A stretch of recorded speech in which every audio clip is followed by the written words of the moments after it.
va communiquer, mais c'est une révolution, ça. Mais c'est surtout une chance qui nous est offerte. Comment ça? Tu trouves que c'est une chance, toi? De toute façon, on n'a pas le droit. Mais on va bientôt la voir. Mais oui, le nouveau code de déontologie va bientôt nous le permettre. Oh, attends, laisse-moi rire. La communication discrète, c'est bien ça dont tu parles. C'est un gag. Oui, c'est contradictoire. Mais non! Laissez-moi vous expliquer. On va pas faire de la pub pour une lessive. Notre communication doit être éthique, digne de la profession, de bon goût. Tout ça, ce sont des termes pas très prisés dans la publicité. Mais t'exagères. La communication, c'est pas simplement de la pub, c'est aussi se faire connaître. D'abord de ses clients, et ensuite de ses nouveaux clients potentiels. Faire connaître son activité, ses compétences. Mais comment? Comment? Je te donne un exemple. On va bientôt pouvoir donner des interviews dans la presse locale. Ah, c'est pas mal. Non, c'est vrai qu'une partie de notre clientèle est locale, on n'a pas besoin de toucher au national. On pourra faire des spots de radio.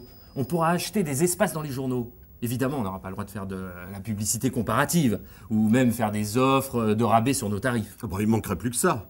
Mais la com, ça coûte cher, c'est pour les grosses boîtes. Mais non, comme je vous l'expliquais tout à l'heure, la communication, c'est pas simplement de la pub. C'est aussi d'organiser des manifestations, des conférences débats, des petits déjeuners.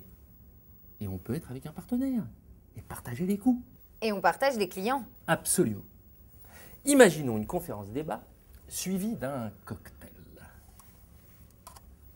Organisée avec une banque, elle nous amène ses clients, nous lui présentons les nôtres. Ok. Combien? Combien ça coûte? Eh bien, avec 2000 €, tu peux organiser une conférence d'1h30 avec un débat et un petit déjeuner pour 30 personnes, durant laquelle tu rencontres tes futurs clients potentiels. 2000 € que tu partages avec le banquier. Et oui, ça te revient à 1000 €. Le chiffre d'affaires moyen d'un client est à peu près de 2500 à 3000 €. Il nous suffit de rentrer un pour payer les frais. C'est pas mal. Donc, avec le budget d'un client, tu organises 2 conférences. Bravo, tu comptes vite pour un expert comptable. D'ailleurs, les comités restreints de 15 à 30 clients potentiels sont beaucoup plus efficaces que si on invite 2000 personnes. Il ne faut pas de gros moyens pour communiquer, il faut du temps. Il faut le faire sur la durée et il faut être organisé, s'occuper du client, l'inviter, le relancer et lui faire des propositions de mission.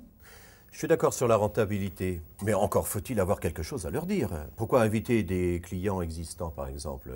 Ils nous connaissent déjà. Mais pour leur faire découvrir toutes nos compétences. Sais-tu que plus d'un tiers de nos clients de moins de 50 salariés ne nous confient pas l'établissement de leur fiche de paye? Vous vous rendez compte du réservoir du chiffre d'affaires que nous avons déjà dans nos propres cabinets? Mais bien sûr, nous devons expliquer à notre client qu'au lieu de se consacrer à ses tâches administratives comme la rédaction de contrats de travail ou de bulletins de paie, il a mieux à faire dans son entreprise et que c'est pour lui un gain de temps et d'argent. Je le dis toujours, il faut Communiquer. Exactement. On va déjeuner? Ouais. C'est parti.